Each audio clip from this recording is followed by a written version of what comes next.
Koppen का जलवायु वर्गीकरण। प्रिय विद्यार्थियों, आओ आज हम अध्ययन करें कि कोपेन ने विश्व की जलवायु का वर्गीकरण कैसे कैसे किया। बेटा चलो, हमें श्रीलंका में घूमने जाना है। कुछ गर्म कपड़े अपने साथ ले लेना। श्रीमान जी, मूर्ख बनाने के लिए मैं ही मिला हूँ। श्रीलंका में इस तरह की जलवायु नहीं होती कि गर्म कपड़े डालने की ज़रूरत पड़े, आवश्यकता पड़े। श्रीमान जी, वहाँ पर उष्णकटिबंधीय जलवायु होती है, जहाँ पर गर्म कपड़ों की आवश्यकता बहुत ही कम होती है। अच्छा, तो बताओ जलवायु क्या होती है? जलवायु के बारे में आप क्या जानते हो? श्रीमान जी, जलवायु वायुमंडल की औसत दशाओं को कहा जाता है, जो लंबे समय तक एक स्थान पर एक जैसी रहती हैं। वायुमंडल की औसत दशाएं।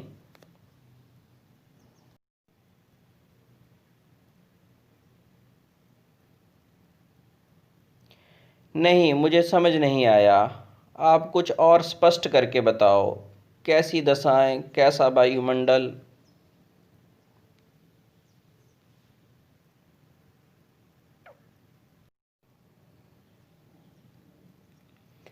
जलवायु का मतलब औसत वायुमंडलीय दशाएं, जिसमें तापमान, आर्द्रता, वर्षा, सूर्य प्रकाश आदि शामिल किया जाता है। लंबे समय अर्थात 35 वर्षों तक अगर किसी स्थान पर ये भौतिक दशाएं एक समान रहती हैं तो उसे हम जलवायु कहते हैं। उदाहरण के लिए, किसी क्षेत्र में गर्मी, किसी क्षेत्र में सर्दी, हर दिन की वायुमंडलीय दशाएं। बेटा, मैं तुमसे मजाक कर रहा था। दरअसल मैं तुम्हें बताना चाहता हूँ कि हमारे विभिन्न विद्वानों ने जलवायु के बारे में हमें बताया है और वर्गीकरण भी किया है, तो उसके बारे में जानकारी लेते हैं। श्रीमान जी, जल्दी जल्दी बताओ, किसने वर्गीकरण किया था और उसने हमें क्या समझाया? बेटा, आज हम कोपेन के बारे में अध्ययन करेंगे। उन्होंने संसार की जलवायु का वर्गीकरण किया था और मानचित्र भी बनाया था। आओ देखें। कोपेन के अनुसार A, B, C, D, E और H उष्णकटिबंधीय शुष्क जलवायु, कोषण जलवायु, शीत हिम जलवायु, शीत जलवायु और उच्च भूमि, ये कोपेन के अनुसार जलवायु का वर्गीकरण था। कोपेन ने उन सभी जगहों को ए अक्षर से डिनोट किया जहां पर उष्णकटिबंधीय जलवायु रहती है और सभी महीनों का तापमान 18 डिग्री सेल्सियस से ज़्यादा रहता है। कोपेन ने वी अल्फ़ाबेट का प्रयोग वहाँ किया जहाँ शुष्क जलवायु पाई जाती है, यानी वर्षण की तुलना में बाष्पीकरण अधिक होता है। यानी वहाँ पर शुष्क जलवायु है, पानी की कमी है, बाष्पीकरण ज़्यादा हो जाता है, वर्षण कम होता है। कोपेन ने सी अल्फ़ाबेट का प्रयोग वहाँ किया जहाँ कोषण शीतोष्ण जलवायु पाई जाती है।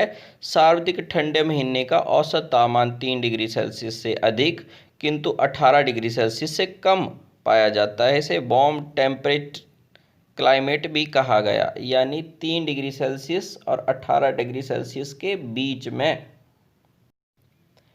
कोपेन जी ने डी अक्षर का प्रयोग वहाँ किया जहाँ शीतल हिम वन जलवायु पाई जाती है। कोल्ड स्नो फॉरेस्ट क्लाइमेट, वर्ष के सर्वाधिक ठंडे महीने का औसत तापमान 0 अंश से नीचे रहता है, यानी 0 डिग्री सेल्सियस से नीचे रहता है तापमान।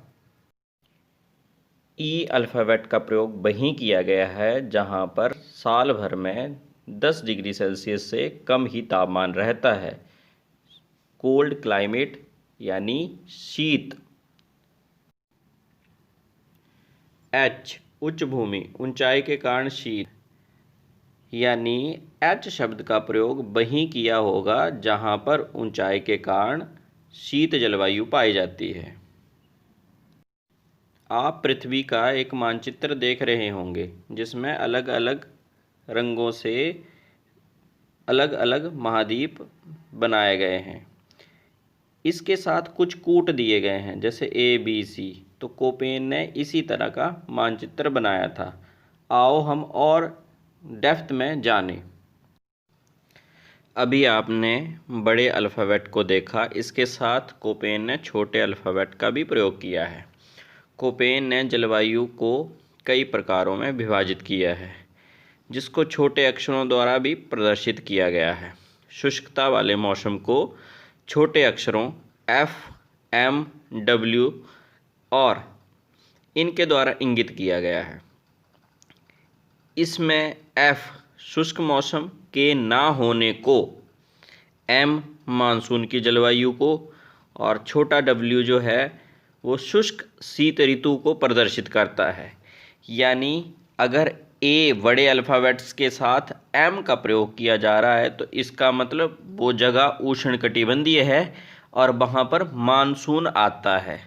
यदि A के साथ W का प्रयोग किया जा रहा है तो इसका मतलब वो जगह उष्णकटिबंधीय है और वहाँ पर जो शीत ऋतु का महीना होता है, जहाँ पर थोड़ी ठंड होती है, तो वहाँ पर जो है बारिश नहीं होती है। अगर बड़े A के साथ F का यूज़ किया जा रहा है तो इसका मतलब वो जगह शुष्क नहीं है, यानी वहाँ पर बारिश हो रही है, होती है। इस तरह छोटे अक्षर भी बहुत कुछ सिखाते हैं।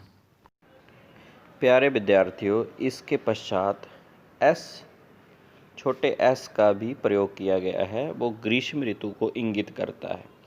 छोटे अक्षर A, B और C और इसके साथ D तापमान की उग्रता वाले भाग को प्रदर्शित करते हैं। B समूह की जलवायु यानी बड़ा अक्षर B का जहां आपको दिखेगा उसके साथ S और W शब्द का प्रयोग किया गया है। ये भी कुछ न कुछ दर्शाते हैं, जैसे स्टेपीज़ और अर्ध शुष्क क्षेत्र के लिए इनका चयन किया गया है। जब हम बड़े अक्षरों का अध्ययन करेंगे तो उनमें इन छोटे अक्षरों को भी शामिल किया जाएगा। जब इन छोटे अक्षरों को बड़े अक्षर के साथ शामिल किया जाएगा तो उस जलवायु के फर्दर डिवीज़न हो जाएंगे। जैसे A के साथ अगर मैं छोटे M का प्रयोग करता हूँ तो उदाहरण के लिए वो ऐसी जगह होगी जहाँ पर गर्मी रहती है, उष्णकटिबंधीय जगह है, परंतु एक महीने में मानसून द्वारा बारिश होती है। तो छोटे M का मतलब था मानसून में बारिश होना।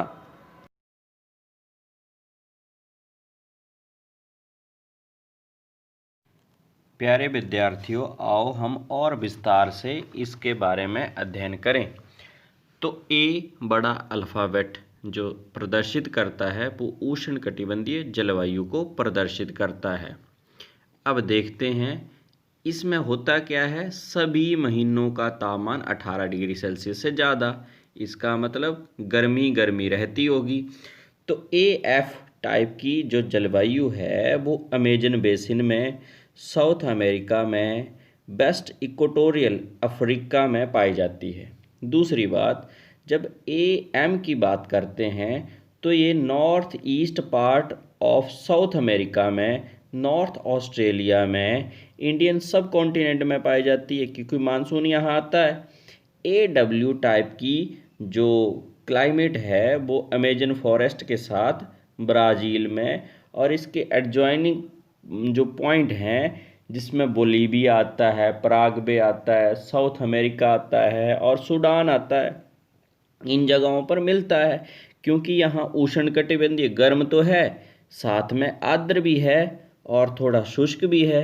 तो इस तरह कोपेन जी ने क्या किया है, फर्दर डिवीज़न किया है। तो इसको याद कैसे करेंगे, AF, AM, AW। तो A के साथ M, F, W, दो दो तीन तीन बार अगर आप इसको दोहराएंगे तो आपको याद हो जाएगा। जैसे FM रेडियो के लिए भी कहते हैं FM और W भी कहते हैं। तो इस तरह कूट बनाकर आप इसको याद कर सकते हैं। जैसे FMW तो AA सब के साथ लगा के इस तरह याद करें। प्यारे विद्यार्थियों, B प्रकार की जो जलवायु है उसको शुष्क जलवायु कहते हैं। पहले ही हमें पता है B शब्द का प्रयोग कोपेन ने वहाँ किया है जहाँ पर वर्षण की तुलना में बाष्पीकरण अधिक होता है, यानी वर्षा बहुत कम होती है। तो ये कौन से क्षेत्र होंगे? 15 डिग्री से लेके लैटीट्यूड से लेके 60 डिग्री नॉर्थ लैटीट्यूड में ये देखने को मिलेंगे आपको। तो ये दोनों तरफ देखने को मिल सकते हैं, नॉर्थ में और साउथ में इक्वेटर से। तो बी है शुष्क जलवायु। अब जो एस है उसको आप स्टेपीज समझ लो। तो BSH ये है उपोष्ण कटिबंधीय स्टेपीज। और थोड़ा नीचे आओ, BSK मध्य अक्षांशीय स्टेपीज। तो मध्य के लिए के रख लो और S जो है स्टेपीज है। फिर W जो है ये मरुस्थल से जोड़ लो, BWH ये है अपोष्ण कटिबंधीय मरुस्थल। फिर इसको लास्ट पॉइंट पे देखो, BWK मध्य अक्षांशीय मरुस्थल, यानी W मरुस्थल को शो कर रहा है, S जो है स्टेपीज को शो कर रहा है। आपको अपनी जानकारी और भी बढ़ानी होगी। आपको अलग अलग माध्यमों से ये भी देखना होगा कि स्टेपीज कौन सा होता है, मरुस्थल कौन सा होता है, अर्ध मरुस्थल कौन सा होता है। तो ये चीज़ें भी ध्यान में रखें। प्यारे विद्यार्थियों, अब हम सी टाइप की क्लाइमेट के बारे में जानते हैं। सी टाइप की क्लाइमेट, सी अक्षर का प्रयोग वहीं किया होगा जहां पर सर्वाधिक ठंडे महीने का तापमान जो है वो 3 डिग्री सेल्सियस और सबसे ज़्यादा 18 डिग्री सेल्सियस, यानी यहाँ ठंड ज़्यादा रहती है। तो सबसे पहले CFA की बात कर लेते हैं। CFA वहीं पर शो होगा जहां United state of America, south eastern China, south Japan ये जगहें होंगी। उसके बाद CFB का प्रयोग जो है वो समुद्र पश्चिमी तटीय क्षेत्र होगा। कैलिफोर्निया, साउथ चिली जैसे देश होंगे और ऑस्ट्रेलिया आएगा, न्यूजीलैंड आएगा। उसके साथ भूमध्य सागरीय जो क्षेत्र है CSA जो लिखा है, जैसे कि आपको पता है कि भूमध्य सागर के आसपास के क्षेत्र को इसमें शामिल किया गया है। तो आप उसका भी अध्ययन करें, मानचित्र को देखें। प्यारे विद्यार्थियों, डी प्रकार की क्लाइमेट में सीधे सीधे बताया है कि वर्ष के सर्वाधिक ठंडे महीने का तापमान 0 से -3 डिग्री सेल्सियस तक नीचे जाएगा। तो यहाँ DF और DW जलवायु का वर्णन किया गया है। DF आर्द्र महाद्वीपीय है और DW उप उत्तरी ध्रुवीय है। ये सारे के सारे क्षेत्र जो हैं नॉर्थ वेस्ट एशिया के ऊपरी क्षेत्र में देखने को मिलते हैं। अब धीरे धीरे हम अंटार्कटिका की ओर और ठंडे क्षेत्रों की ओर बढ़ रहे हैं। प्यारे विद्यार्थियों, ई प्रकार की जलवायु वहाँ देखने को मिलती है जहाँ सभी महीनों का तापमान 10 डिग्री सेल्सियस से कम रहता है, यानी यहाँ बर्फ़ जमी रहती है और कुछ क्षेत्रों में घास पाई जाती है जिसको मॉस और लीचन घास कहते हैं। ये टुंड्रा मैदानों में पाई जाती है। ये टुंड्रा क्या होते हैं? जहाँ पर ET अल्फ़ाबेट कोपेन द्वारा निश्चित किया गया है। EF या ध्रुवीय हिम टोपी ये वो जलवायु है जो कि अंटार्कटिका में आपको देखने को मिलेगी, जहाँ पर गर्मी का सीजन नामात्र होता है, गर्मी में भी बर्फ़ जमी रहती है। तो ये केवल उन जगहों को प्रदर्शित करती है जहाँ पर हमेशा ठंड रहती है। अब H है उच्च भूमि। आपको पहले ही ज्ञान होगा कि जैसे हम ऊंचाई की ओर बढ़ते हैं तापमान कम हो जाता है, तो पहाड़ों पे इस तरह बर्फ़ जमी रहती है। ऐसा हो सकता है कि ए टाइप की क्लाइमेट यानी उष्ण कटिबंधीय क्षेत्र में पाए जाने वाली क्लाइमेट में अगर कोई बहुत बड़ा पर्वत है, जैसे किलिमंजारो पर्वत है अफ्रीका में, जो लगभग भूमध्य रेखा के पास पाया जाता है, परंतु उसमें बर्फ़ जमी रहती है। तो अगर कोई H लिखा गया है कोपेन द्वारा, तो वो उस जगह को प्रदर्शित करता है जहाँ पर ऊंचाई के कारण बर्फ़ जमी रहती है या शीत पाया जाता है, ठंड पाया जाती है। प्यारे विद्यार्थियों, आपको कोपेन जलवायु वर्गीकरण अच्छे से समझ आ गया होगा। इसको याद करने का सबसे अच्छा तरीका है कि ये जो कूट बने हैं A, B, C, इनको अच्छे से याद करें। धन्यवाद।